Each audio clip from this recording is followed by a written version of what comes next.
Bonjour à toutes et à tous et bienvenue sur Mosaïque Cristal. Merci de nous avoir rejoints pour cette émission. Les réserves baissent et on a toujours besoin de vous pour sauver des vies. Et oui, après les multiples jours fériés, les stocks de sang doivent être renfloués. Et à l'occasion de la Journée mondiale des donneurs du sang, aujourd'hui, de nombreux événements sont organisés partout en France pour des collectes. Alors n'hésitez pas à y participer. Salut Marie-Morgane. Salut. Alors c'est aussi le thème de notre question du jour. Exactement, on va savoir si nos internautes font des dons du sang. Et on voit ça en deuxième partie d'émission.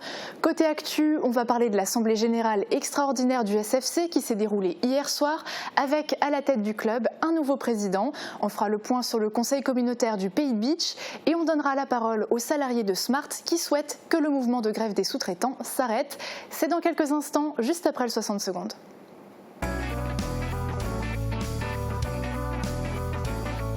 Gagnant toutes les semaines, toute l'année, c'est chez Best, votre centre commercial à Paris-Bersvillers. Fin de la cavale pour le suspect en fuite. L'auteur présumé du meurtre de Logan Schmidt a été interpellé mercredi soir dans l'Hérault. Le jeune boxeur de 21 ans avait été abattu le 2 juin à Sarreguemines. Dans le cadre d'une commission rogatoire, des membres de la police judiciaire de Metz, assistés par des collègues du SRPJ de Montpellier, ont placé en garde à vue le suspect, ainsi qu'un homme qui était en sa compagnie dans un appartement de Palavas-les-Flots. C'est officiel, Dominique Maire est le nouveau président du Sarreguemines Football Club. Il a été élu à l'unanimité hier soir lors d'une assemblée générale extraordinaire. Christophe Marie avait annoncé sa démission après la défaite du SFC contre Thaon, synonyme de sa relégation en Régional 1. Le comité, lui, reste en place et accueille 3 nouveaux membres en plus de Dominique Maire. Smart, la grogne continue, mais cette fois-ci côté salariés de l'usine. Pour dénoncer et surtout arrêter le mouvement de grève des partenaires, ils se sont réunis pendant 1 heure devant la porte de l'usine.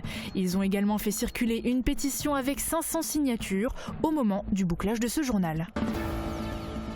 Drones, casques de réalité virtuelle, armoires numériques, pistolets géolocalisés. Les innovations étaient nombreuses au premier salon du BTP numérique. Il a été organisé par le Greta Lorraine Est. Au lycée Henri Nominé, les entreprises du bâtiment avaient rendez-vous pour participer à des démonstrations. Les chefs d'entreprise pouvaient tester des lunettes qui permettent de se projeter dans un appartement ou essayer le poste à soudure numérique. Des pistes pour faciliter le travail des équipes.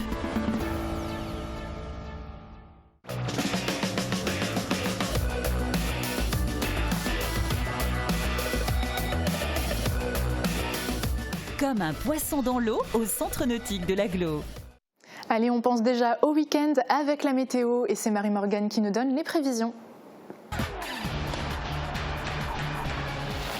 Avec le Crédit Mutuel, partenaire des grands événements sportifs.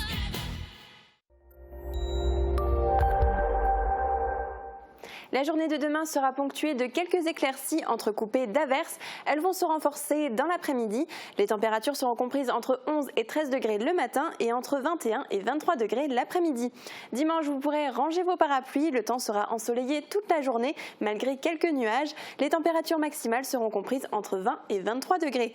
Demain, nous serons le samedi 15 juin et nous fêterons les Germaines. Le soleil nous accompagnera de 5h26 à 21h38. En attendant de pouvoir profiter de la mer en vacances, on découvre une magnifique photo de l'étang du Entenbechel qui se situe près de l'étang de Hasselfurt à Beach. Merci à Yannick Kratz pour cette photo. Vous pouvez vous aussi nous en envoyer par mail ou sur notre page Facebook.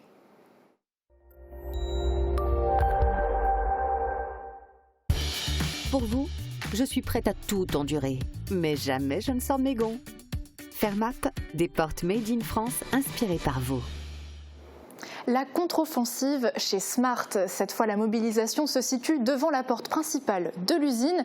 Et pour cause, elle est à l'initiative de salariés Smart, agacés par le mouvement de grève des sous-traitants. Reportage. 1/5 de la production habituelle. La grève menée par les sous-traitants impacte Smart. Les salariés se sentent pris en otage. Le truc, c'est que ça envoie une mauvaise image de l'usine et des salariés, non seulement à la direction, mais aussi aux employeurs de la région, aux investisseurs, etc.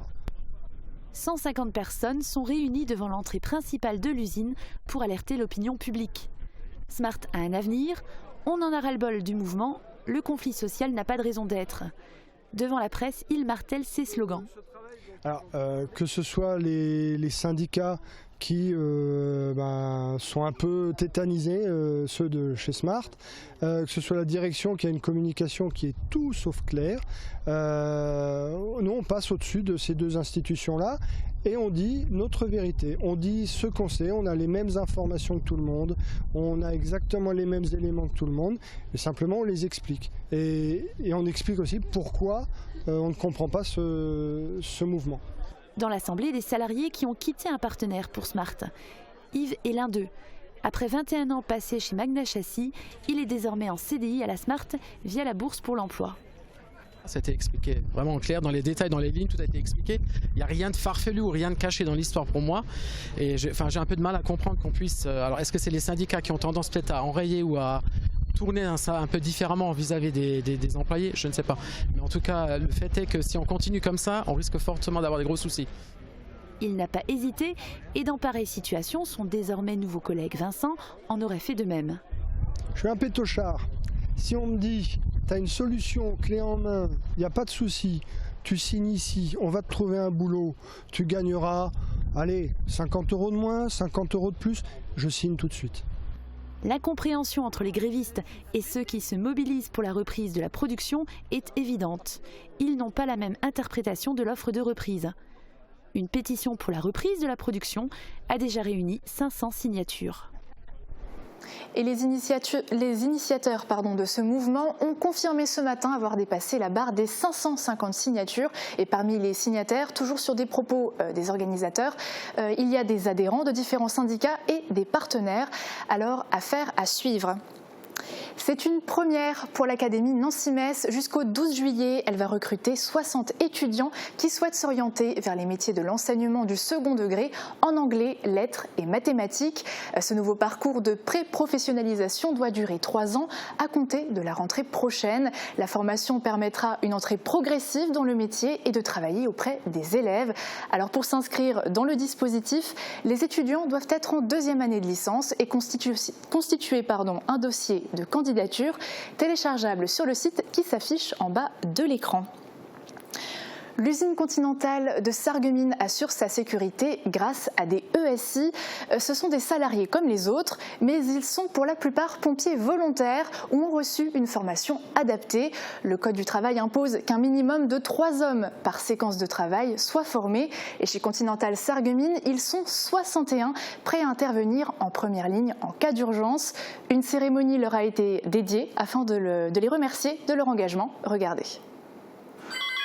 Sécurité oblige, l'usine Continentale dispose d'une mini-caserne avec une superficie de près de 30 hectares dans lesquelles 1450 salariés et intérimaires sont employés. Le moindre incident peut avoir de grosses répercussions. Alors en plus de ces 11 sapeurs-pompiers, l'usine peut compter sur ses ESI, des équipiers de seconde intervention. Même si on a un poste de garde avec des pompiers professionnels, c'est vrai que c'est les premiers relais, on sait que c'est les premières minutes qui comptent en termes d'intervention. Et donc ce sont vraiment ces relais qui aident à maîtriser tout événement. Alors bien sûr, on fait tout pour qu'il y en ait le moins possible, mais on n'est pas à l'abri d'un risque et on compte vraiment sur eux pour, garantir la sécurité dans l'ensemble de l'usine. Aujourd'hui, ils sont 61. C'est 2 fois plus qu'au 1er janvier 2018. Grâce à une formation de 2 jours, ils connaissent les différentes étapes d'intervention et participent à des exercices plusieurs fois par an. Tous les 2 ans, une simulation de cellules de crise est organisée avec le service départemental d'incendie et de secours. En 2018, l'usine a recensé 110 interventions de pompiers pour des cas mineurs, mais ils doivent être prêts en cas de force majeure. On a énormément de problématiques de fuite, par exemple de rupture de conduite, de renversement, mais c'est vrai qu'aujourd'hui le risque prépondérant par rapport à notre activité, c'est le risque incendie lié à la présence de caoutchouc. Tous les salariés sont ainsi formés à l'utilisation des extincteurs. Même si le nombre de ces équipiers a doublé en 1 an, la direction et le service HSE souhaitent en recruter encore quelques-uns. Ils souhaitent également que 100% d'entre eux reçoivent la formation sauveteur secouriste du travail d'ici à la fin de l'année. Sans grande surprise, c'est Dominique Maire qui est devenu hier soir le nouveau président du Sarreguemines Football Club. Après la démission de Christophe Marie suite à la relégation du SFC en Régional 1, une assemblée générale extraordinaire a été organisée. Dominique Maire, patron du groupe C-Extra à Roulin, était le seul candidat à la présidence. Il a été élu à l'unanimité. Son nouveau challenge démarre pour l'instant dans le flou. Le maintien du SFC en National 3 est encore possible. Le président nous donne ses premières impressions.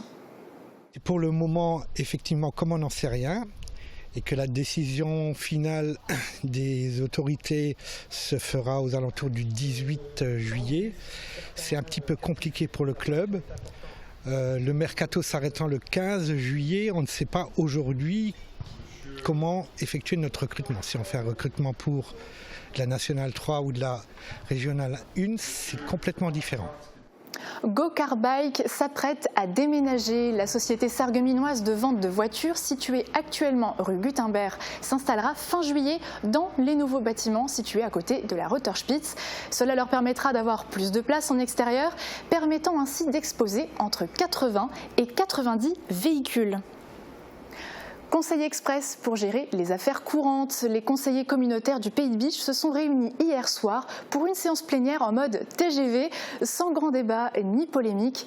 Retour en images dans ce reportage de Julia Bitran et Guillaume Dumonteil. Subvention de 40 000 €. Pas de gros dossiers à l'ordre du jour, mais une vingtaine de points menés tambour battant, notamment concernant les demandes et les versements de subventions. Afin de répondre à une demande de la DREAL, dans le cadre de la préservation des espaces naturels, la CCPB doit mettre en place des prairies pour compenser la création de la zone d'activité commerciale de Rohrbach. Les élus communautaires du Pays de Bitche ont validé des contrats de prêt à usage de parcelles à 3 agriculteurs. Des contrats consentis à titre gratuit, mais avec des conditions d'exploitation strictes. À Bitche, l'annexe Aigné, qui abrite actuellement une partie des services Tubéo, ainsi que le SDEA et Pôle emploi, va faire l'objet d'importants travaux de rénovation, dont une grande partie consacrée à la rénovation thermique est éligible au dispositif Climaction mis en œuvre par l'ADEME et la région Grand Est. Une demande de subvention va être faite, 42 à 52 000 € sont espérés. Il en était question depuis longtemps, le collège Jean Settlinger à Rohrbach va pouvoir bénéficier d'une aire de stationnement complémentaire au parking existant. La CCPB va acheter à la commune de Rohrbach le terrain nécessaire pour 1 € symbolique et réalisera l'aménagement pour un montant de 283 000 €, dont 60% de subvention. Donc voilà, c'est tous les... À Petit-Réderchin, la cristallerie Foster existe depuis 1969. En 2000, Michel Foster prend la tête de l'entreprise fondée par ses parents. Quand il était encore enfant, Michel voyait son père travailler et curieux, il s'intéresse à ce métier manuel et créatif, celui de tailleur sur cristaux. Petit à petit, la passion naît en lui. 40 ans plus tard, il nous raconte son histoire.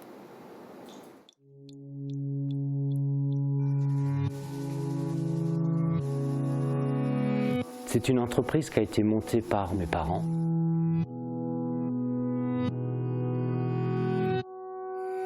La cristallerie Foster est installée depuis 1969 à Petit-Réderchin, mais existe depuis 1966. J'ai commencé comme apprenti le 1er septembre 1979. En 2000, j'ai repris l'entreprise et jusqu'à ce jour, je fais ça. L'intérêt est venu du fait que j'étais toujours dans cet atelier. Je jouais, je faisais mes devoirs, donc forcément un jour, mon père m'a dit « tu veux essayer ?» Je dis « oui » et c'est comme ça que ça a commencé. Ce qui me plaît, c'est de partir d'une matière brute pour arriver à un objet façonné, noble, beau. C'est comme quand vous allez faire un gâteau, vous voyez votre farine, votre lait. En faisant les mélanges, en préparant tout ça, vous arrivez à quelque chose de concret. C'est ça qui m'intéresse. Le cristal est un objet qu'on peut définir un petit peu comme un diamant. Brut, c'est pas très joli. Mais une fois qu'il a été travaillé, taillé, c'est là qu'il prend toute sa brillance, il va capter la lumière. Je fabrique toutes sortes d'objets, que ce soit des verres, des vases, des carafes, des objets décoratifs. Les objets qui me satisfont le plus, ce sont justement les grands vases. C'est magnifique une fois que ça a été entièrement façonné. Seulement, les grands vases, c'est très fatigant. Ce sont des objets qui sont volumineux. Certains vases peuvent aller jusqu'à 10 kg. Donc vous portez ça toute la journée, vous le soulevez à bout de bras, vous appuyez en même temps. J'ai un site internet, sur Facebook aussi, je suis présent. Je travaille essentiellement pour des particuliers, de temps en temps pour des entreprises même locales. Je fais aussi des objets sur commande, il me faut la base, le brut, et ensuite je peux y mettre un décor, c'est ça le cœur du métier. Récemment, quelqu'un voulait des bouteilles en verre, où j'ai dû d'un côté graver donc un cerf, comme ça se faisait depuis très longtemps, et de l'autre côté, le Voltmeister du Pays de Bitche. Voilà. J'aime mon métier, d'ailleurs sur Christo forcément, c'est un métier très prenant, qui a des côtés prononcés, artistiques. Je peux m'exprimer, je peux façonner des choses, je peux produire des objets. C'est forcément très gratifiant. C'est effectivement une passion pour moi, sinon j'y passerai pas toutes mes journées, du matin au soir. Ce n'est plus comme dans les années 90 ou les années 2000. Beaucoup de mes collègues étaient encore présents. Maintenant, je suis seul encore. Ouais. Il ne me reste plus tellement d'années à faire, ça fait 40 ans que je travaille. J'ai encore un jeune fils de 10 ans. Peut-être que lui, un jour, serait intéressé. Donc peut-être qu'il y a une suite, mais pour l'instant, c'est pas sûr. Des anecdotes, j'en ai vécu beaucoup ici, mais il y en a une dont je me souviens pas mal. C'était un groupe de généraux thaïlandais qui étaient venus visiter l'atelier. Donc je leur ai montré et après ils sont allés voir un petit peu au magasin pour voir s'ils trouvaient des petites choses à emmener. Et de fil en aiguille, ils ramenaient, le comptoir était plein d'objets. On a passé du matin à 11h jusqu'à l'après-midi 3h à en faire des emballages, à les protéger. J'ai ma fille qui travaille à Genève, elle me dit « Papa, tu devrais voir, les gens se jettent là-dessus, tu devrais voir les prix, il faudrait que tu viennes travailler ici. » Et c'est vrai que dans le Pays de Bitche, c'est plus pareil, les armoires sont pleines. C'est un peu comme le chocolatier, quand il va préparer son chocolat le matin, lui, il est dégoûté, il ne peut plus en manger. Moi, j'aime le chocolat, mais lui, et pour le cristal, c'est un peu pareil.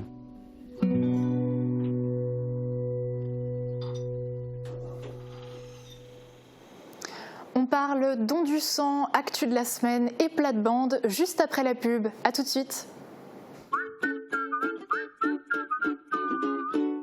Les 29 et 30 juin, grand week-end de fête au centre-ville de Sarreguemines pour le 28e Festival des Arts de rue de la Saint-Paul. 20 compagnies d'art de rue, plus de 150 artistes, 63 représentations pour 3 jours de festivités placées sous le signe du rire et de l'émotion. Inauguration en fanfare le vendredi 28 juin à 18h30, place du marché. Le samedi 29 juin à 23h, assistez au féerique spectacle nocturne Leonardo, Rêve et Cauchemar de la compagnie des plasticiens volants. Programme complet sur www.sarreguemines.fr. Votre spécialiste bien-être, c'est Sonatec France. Alexandre Pfeiffer vous accueille dans son showroom de Sarreguemines. Découvrez nos cabines infrarouges, sauna, hammam. Sonatec dispose d'un grand choix de produits aux lignes épurées dans toutes les tailles et finitions. Vous trouverez aussi de nombreux accessoires et pièces détachées. Particuliers ou professionnels, demandez conseil et laissez-vous guider. Nous aimons les sensations fortes. Nous aimons le dépassement de soi. Nous aimons avaler des kilomètres et nous aimons le contact avec la nature. Nous aimons être à l'écoute. Nous avons la passion du vélo. Aux 2 roues Saralbe, c'est aussi le service, le choix et l'entretien de la motoculture. L'atelier gourmand, l'étape gourmande en zone industrielle de Sarreguemines. Du pain frais toute la journée, des pâtisseries artisanales, des hamburgers maison fraîcheur garantie et tout un assortiment de pizzas et de sandwichs. Passez nous voir et pensez au drive. En ce moment, destination évasion avec le wrap Viva Mexico et le menu bacon New York.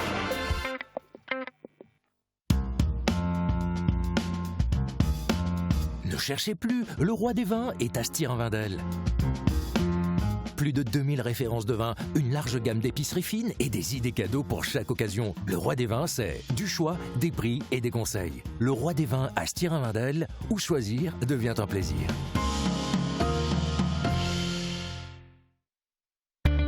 Toutes les tendances déco sont chez Pink, saison par saison. Et pour toutes les occasions, votre paradis déco vous accueille sur plus de 1000 mètres carrés. Venez chez nous. En plus, le parking est gratuit à l'arrière du magasin. Pink, à Sarrebruck, à côté de l'Europa Galerie.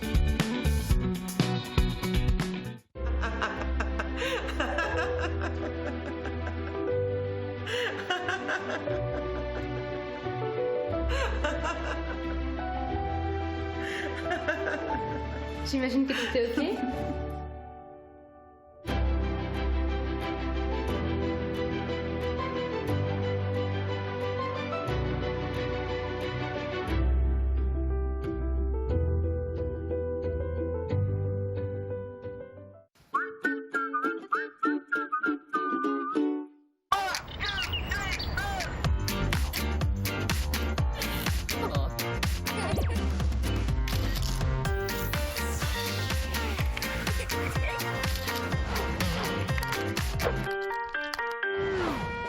Je vous le dis, chers membres de la famille, aujourd'hui nous allons bousculer une vieille habitude. J'aime bien quand Erwan organise des conseils de famille.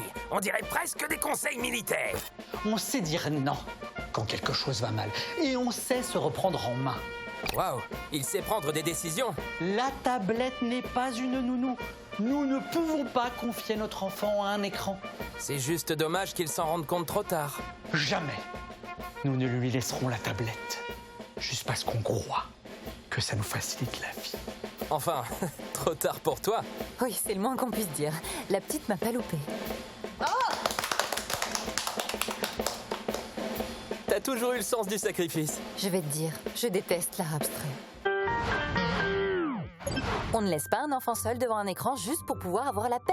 Sinon, c'est prendre le risque qu'il n'ait plus envie de bouger, qu'il prenne du poids. C'est à coup sûr des troubles de la concentration et du sommeil. Prenez la poussette, un ballon, et hop, dehors. Tablette, je veux faire du dessin avec toi. Au secours! En seulement 45 minutes, vous pouvez sauver plusieurs vies. C'est possible avec le don du sang et c'est le thème de notre question du jour. À la veille des vacances d'été, il faut reconstituer en urgence les réserves de sang. De nombreuses collectes sont organisées à l'occasion de la Journée mondiale des donneurs de sang. Avez-vous déjà donné? À quelle fréquence? Répondez-nous dans les commentaires. Alors, quelles sont les réponses de nos internautes? Alors, ils sont près de la moitié à donner leur sang. 42% ont répondu que oui, ils ont déjà fait un don du sang. Il y en a qui donnent même régulièrement. Pour Sophie, c'est tous les 3 mois. Régine donne pareil, 4 fois par an. Kenan a répondu « Je suis donneur tous les 2 mois. J'y vais également aujourd'hui à Grosse-Biederstroff si tout va bien.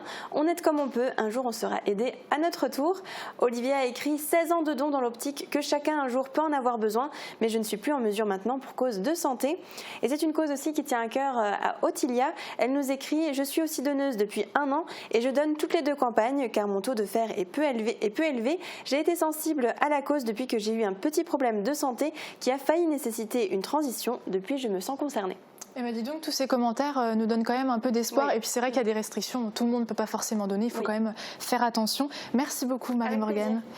Allez, on passe à notre nouveau numéro de Zapmi, signature de la convention Mozart, la citadelle de Bitche sélectionnée pour le loto du patrimoine ou encore les élections municipales en Sarre. Voici quelques exemples car comme chaque vendredi, on revient en images sur l'actu fort du secteur. Regardez.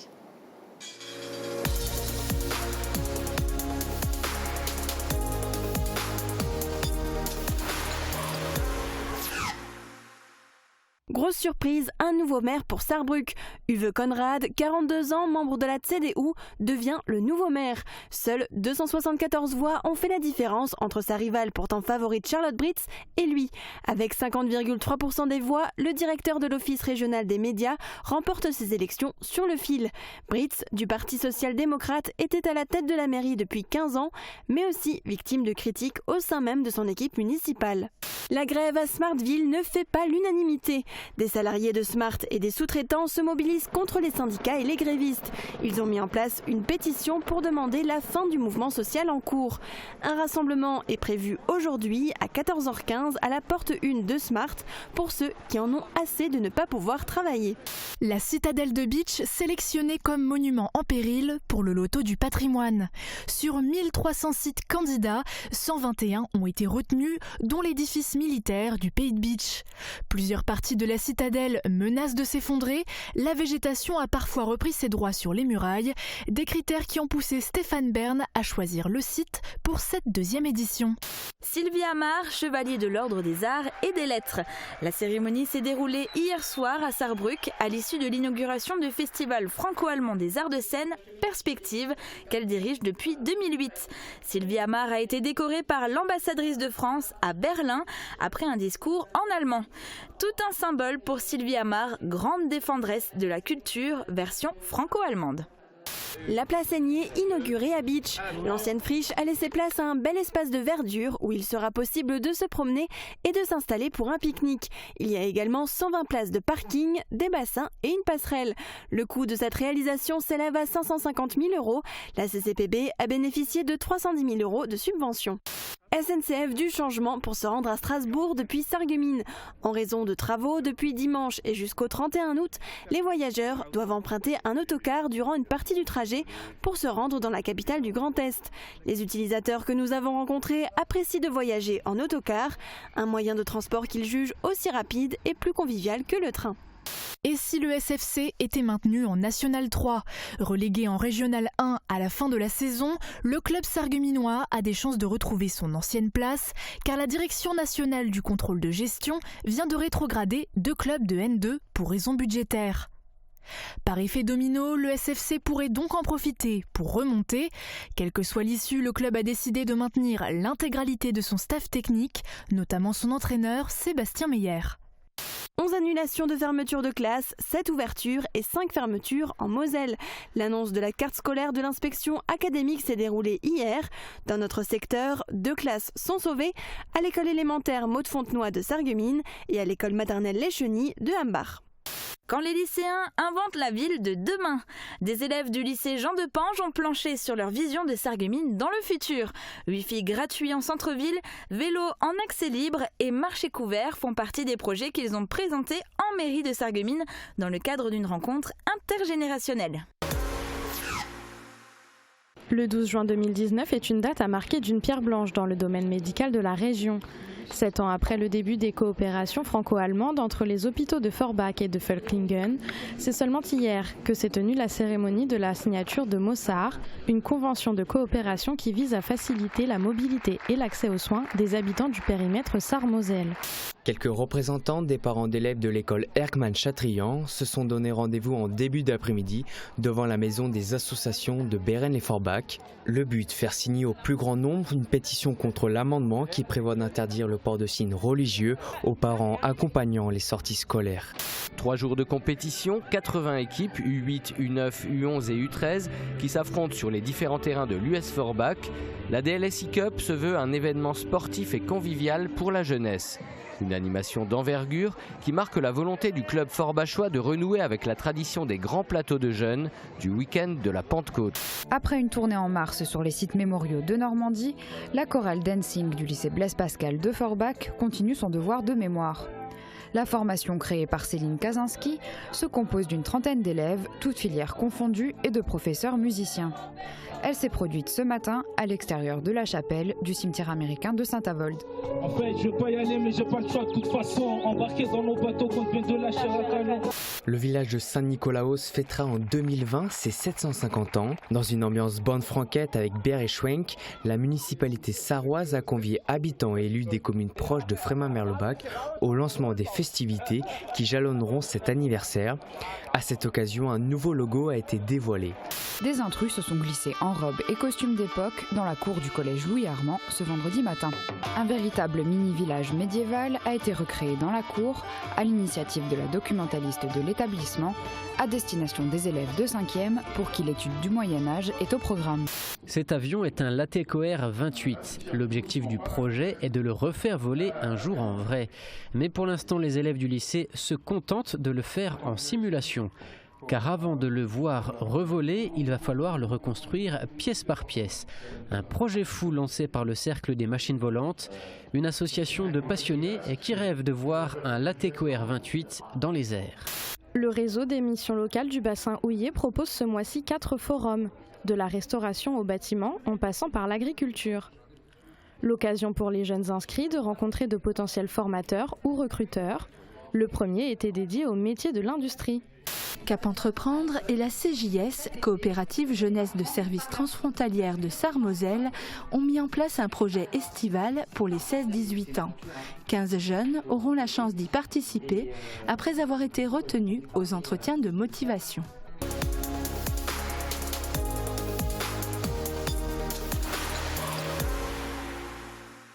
Marie-Morgane, passe un bon week-end. Merci, toi aussi. Merci. Et puis on te retrouve bientôt sur ce plateau. Et depuis le temps qu'ils passent à la télé, nos joyeux lurons de plate-bande ont eu envie de nous en parler. La télé du râteau à la boxe, c'est maintenant. Très beau week-end à vous et à bientôt.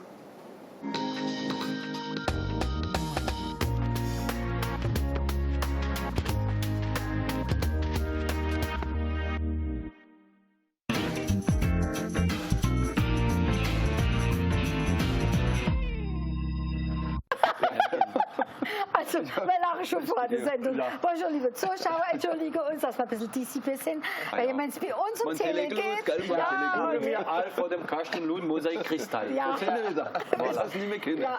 Also, die Tele, Sebastian, du bist ja in der Welt vom Radio, ne? Was hast du für Erinnerungen von der Tele? Was hast du geschaut an der Tele? Ganz clean habe ich immer Krog-Vacances geschaut. Da waren zwei Hasen, Isidor und Clementine. Und da war es so Dessin animé. Wann bist du geboren? Das kenne ich gar nicht. Bist du so jung? Und da habe ich Candy geschaut. Au pays de Candy, comme dans tous les pays. Das habe ich geschaut, als ich ganz klein war, der kleine Sebastian. Ja, der Goldorak. Kapitän Flamm. Und weißt du, was ich geschaut habe? Das hast du aber nicht gekannt. Ja, da war ich nicht auf der Welt. Da haben wir den Kasten gehabt, so ein großer Kasten. Und da waren nur Filme noir et blanc. Der Laurel und der Hardy, das war schön.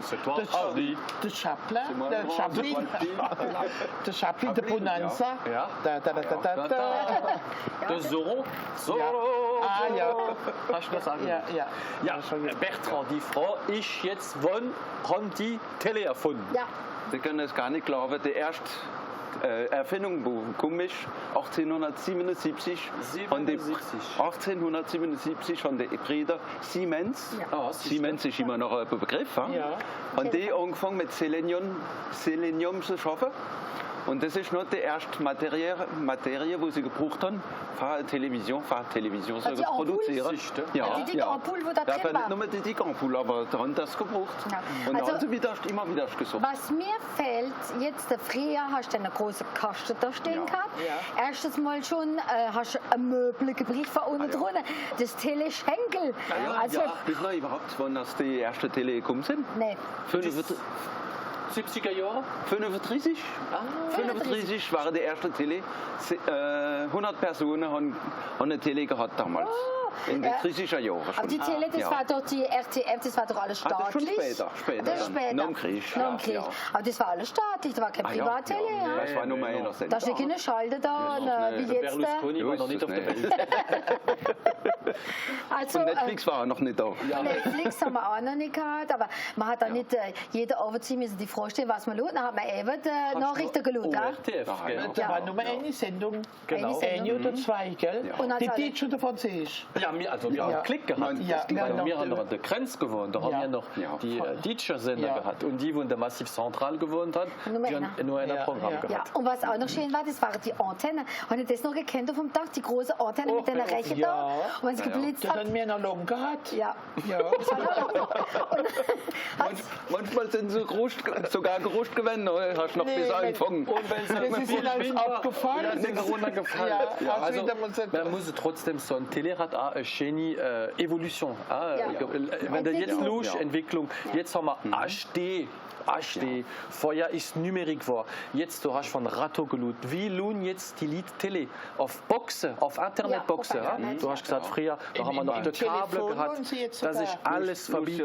Parabol hast du gehabt. Kannst sogar jetzt auf der Handy Telelun. Das hat sich auch furchtbar entwickelt. Ja, das ist die normale Entwicklung, weißt du? Zuerst waren es kleine Kästchen, dann sind sie immer größer geworden, jetzt sind sie wieder ganz klein.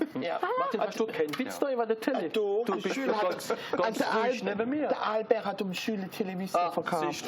Und so ist da in der Wirtschaft, gell? Und dann sagt der Albert zum Schüler, wenn ich das sage, schwarz ist eine Farbe. Die Schule sagt, nein, schwarz ist keine Farbe. Schwarz ist eine Farbe. Dann fragen sie da den Kellner an der Theke.